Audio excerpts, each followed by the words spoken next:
តែពេលថ្ងៃលុះលងរីត្រីត្រូវពឹងរស្មីថ្ងៃដួងប្រខាឯខ្ញុំពេញវ័យមានសេ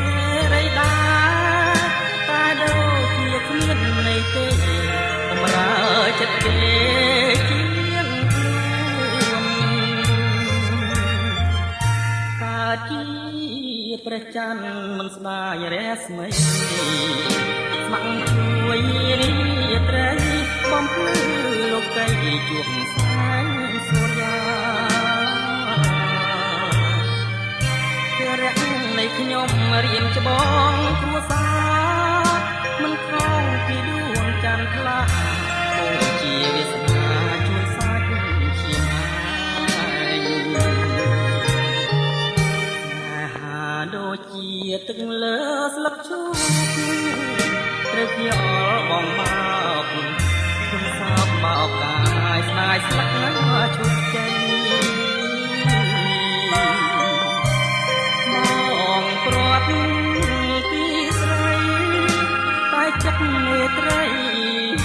រួយផែនដីក៏នៅតែស្នាបើអូនជាបងតើធ្វើយ៉ាងណាមកខាងស្នេហាមកខាងទៀតគ្រួសារដែលត្រូវដោះស្រាយ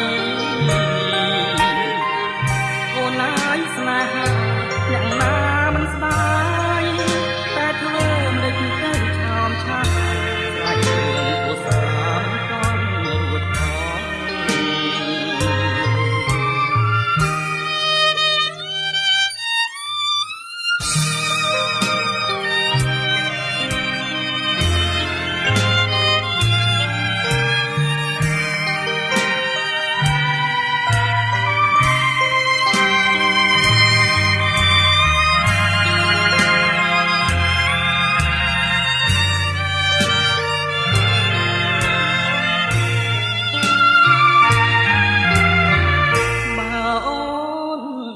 បងតើធ្វើយ៉ាងណាមកខាងស្នេហាមកខាងទៀតគ្រួសារដែលត្រូវដោះស្រាយអូនអើយស្នេហាយ៉ាងណាមិនស្ដា